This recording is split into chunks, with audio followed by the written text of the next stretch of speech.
थलापति विजय ने इस रैली में मोदी और बीजेपी की राजनीति को निशाने पर लिया, डीएमके की राजनीति को निशाने पर लिया। स्टालिन और मोदी दोनों को सुनाया है थलापति विजय ने।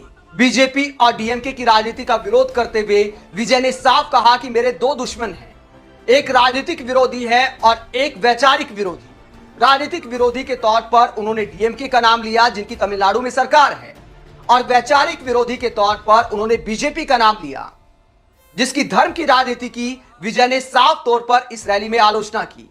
डीएमके पर निशाना साधते हुए विजय ने कहा कि यह जन विरोधी सरकार है जो द्रविडियन मॉडल का ब्रांड दिखाने की कोशिश करती है, लेकिन ये लोग हमेशा फांसीवाद के बारे में बात करते रहते हैं। ये एक ऐसा समूह है जो मुखौटा पहनकर लोगों को धोखा देता है और सभी क्षेत्रों में छुप जाता है। उन्हें पहचानना आसान नहीं है। वहीं बीजेपी पर विजय कहते हैं फिर एक और समूह है जो नफरत की राजनीति में लिप्त है। वो दुष्ट हाथी की तरह अधिक आसानी से पहचाने जा सकते हैं। मैं अपने करियर की पीक पर सिनेमा की दुनिया छोड़कर आया हूँ, सिर्फ आप लोगों के भरोसे पर, और अब पीछे मुड़कर नहीं देखना है क्योंकि मैं एक टारगेट लेकर आया हूँ। तो स्टालिन की सरकार पर भ्रष्टाचार का आरोप लगाया विजय ने और बीजेपी को दुष्ट हाथी की तरह बताया जो सांप्रदायिकता फैलाने का काम कर रही है। ये आरोप लगाया है विजय ने और कई मुद्दों पर और भी बीजेपी का विरोध किया, जैसे कि राज्यपाल के पद के दुरुपयोग का मुद्दा उठाया और उसे खत्म करने को बैक किया कि राज्यपाल का पद होना ही नहीं चाहिए, क्योंकि तमिलनाडु में जो स्टालिन की सरकार है उसको भी परेशान करने का आरोप लगाया जाता है और भी कई राज्यों में यह माना जाता है कि राज्यपाल चुनी हुई सरकार के काम में अड़ंगा डाल रहे हैं।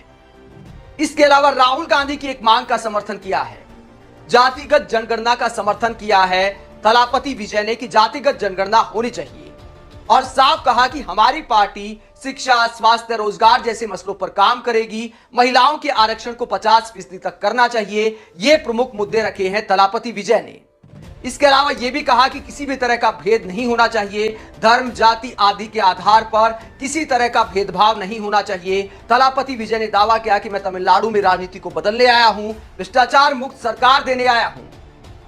उन्होंने साफ कहा कि मेरा फिल्मी करियर पीक पर था, उसके बावजूद मैं लोगों के भरोसे पर राजनीति के मैदान में आया हूं। तो पहला शो तो थलापति विजय का सुपरहिट रहा, लेकिन सवाल यह उठता है कि क्या आगे इस तरह का जलवा कायम रह पाएगा, क्योंकि जब आप विचारधारा के तौर पर राजनीति में आते हैं, उसके बाद आगे बढ़ते हैं, तो चुनाव जीतना भी अहमियत रखता है। तब जाके बहुत सारे चेहरे जो शुरुआत में सिद्धांत की बात करते हैं, समझौते करना शुरू कर देते हैं।